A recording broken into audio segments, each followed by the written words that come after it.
Press media লোকেরা এবার ইন্দ্রাণী গাঙ্গুলি তার সন্তানদেরকে দেওয়া শিক্ষার উপরে প্রশ্ন তোলা মাত্রই এবার প্রেসের মুখে ঝামা খুশি দিল কুসুম। হ্যাঁ বন্ধুরা, ভিডিওতে লাইক দিয়ে দিতে থাকুন। যে মুহূর্তে কিনা থানায় পাগলের মতন ছুটতে ছুটতে কুসুম, ইন্দ্রাণী গাঙ্গুলি, শঙ্কর থেকে শুরু করে গোটা গাঙ্গুলি পরিবার ছুটে যায়, ঠিক সেই সময় প্রেসের লোকেরা ঘিরে ধরে এবং বলতে থাকে যে কি মিসেস গাঙ্গুলি, খুব তো আপনি চড়াচড় কথা বলতেন এবং উঁচু গলায় আপনি দাবি করতেন যে আপনি আপনার ছেলেদেরকে খুব ভালোভাবে শিক্ষা দীক্ষা দিয়েছেন এবং তাদেরকে ভালোভাবে মানুষের মতন মানুষ করেছেন, যাতে করে কিনা তারা কোনোদিনও একজন গরিব দুস্থ বা অসহায় মানুষের সুযোগ নেবে না এবং তারা কোনো মতেই তাদের সঙ্গে অন্যায় অবিচার করবে না। কিন্তু এখানে তো দেখতে পাচ্ছি যে আপনি যে কথাগুলো বলেছেন সেটা কাজের সঙ্গে কোনো মিল নেই, বরঞ্চ দিনের পর দিন আপনার আর ছেলেরা মেয়েদের জীবন নিয়ে খেলেছে, তাদের সঙ্গে পরক্রিয়া করে বেরিয়েছে এবং শুধু সেখানেই থেমে যায়নি, তারা একের পর এক মিথ্যে প্রতিশ্রুতি, তাদেরকে বিয়ের প্রতিশ্রুতি দিয়ে তাদেরকে ঠকিয়ে গিয়েছে, তাদেরকে ব্যবহার করে গিয়েছে এবং যখনই তারা কিনা তাদের বিরুদ্ধে অ্যাকশন নেওয়ার চেষ্টা করছে তখনই তাদেরকে দমানোর জন্য তাদেরকে কারাগারের মধ্যে বন্দি করে রাখা হয়েছে। এই সমস্ত অন্যায় অবিচারগুলোকে আপনার চোখে পড়েনি? আপনি কেমন মা বলুন তো? আপনি এইরকম কুৎসিত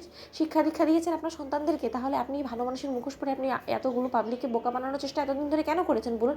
আজকে যদি এই বিয়ের মাধ্যমে এই অসতোষ প্রমাণিকের ধারা যদি সমস্ত সত্যটা ফাঁস না হতো, তাহলে তো হয়তো বা এই মিডিয়া সম্পূর্ণরূপে আড়ালেই থেকে যেত, তাই না? যে আপনি গোপনে গোপনে কী কী কুকীর্তি আপনার ছেলেদেরকে দিয়ে করে বেড়ান, তার জন্যই কি আমি বলবো যে আপনাদের গাঙ্গুলি গ্রুপ অফ কোম্পানিজটা এতটা সাকসেসফুল একটা এম্পায়ার। ঠিক সেই সময় কুসুম যখন বলতে থাকে যে খবরদার আপনারা এই সমস্ত আজে বাজে কথা বলার আগে দুবার ভেবে বলবেন, ঠিক সেই সময় প্রেসের লোকেরা যখন বলতে থাকে যে এই মহিলা আবার এই চেহারা দেখাচ্ছে, এই মহিলা তো এখন আমাদের উচিত চেহারাটা কালি করে দেওয়া, যাতে কিনা চিরকাল এই মহিলার কথাগুলো মনে থাকে যে সে তার সন্তানদেরকে একটা অমানুষ তৈরি করেছে। ঠিক সেই সময় যখন কিনা ইন্দ্রাণী গাঙ্গুলির দিকে কালি ছুড়ে দিতে নেয় প্রেসের লোকেরা, ঠিক সেই সময় কুসুম সেখানে এসে দাঁড়ায় এবং বলতে থাকে যে খবরদার আমার দেবীমাকে আর কেউ একটা কটু কথা বা অপমানজনক কথাবার্তা বলে আমি কিন্তু এবার নিজের কন্ট্রোল হারিয়ে ফেলবো এবং আমি কখন গিয়ে করে বসবো সেটার কিন্তু ঠিক নেই। ঠিক সেই সময় প্রেসের লোকেরা বলতে থাকে যে আপনি তো গলা বাড়ি দিচ্ছেন কেন বলুন তো? আমি তো সেটাই বুঝতে পারছি না। আপনি এখন সদ্যমাত্র গাঙ্গুলি বাড়ি বড় বউ হয়েছেন সেটা বলে?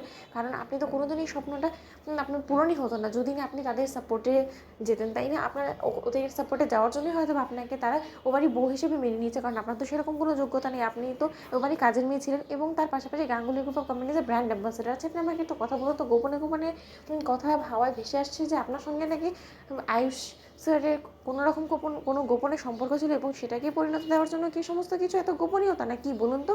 শুনুন ম্যাডাম, একটা কথা বলে দিচ্ছি, যত যাই হয়ে যাক না কেন, আপনি যতই এড়িচটির জোর লাগান না কেন, এবার আমরাও বিরুদ্ধে ওই গাঙ্গুলিদের রুখে দাঁড়াবো এবং আমরাও দেখেছি কী করে দেবলীনা, মেঘা এবং ঈশিকা ওরা ন্যায় বিচার না পায়, কারণ বারবার করে প্রভাব খাটিয়ে ক্ষমতার জোর খাটিয়ে আইন নিয়ে ছেলে খেলা করবে এবং আপনাদের কেসটা যাতে কেউ না নেয় এবং কেউ যাতে লড়তে না ইচ্ছুক হয় সেই ব্যবস্থা এবার আমরা করবো। তো বন্ধুরা, লাইক এবং শেয়ার করে সাবস্ক্রাইব করতেও ভুলো না।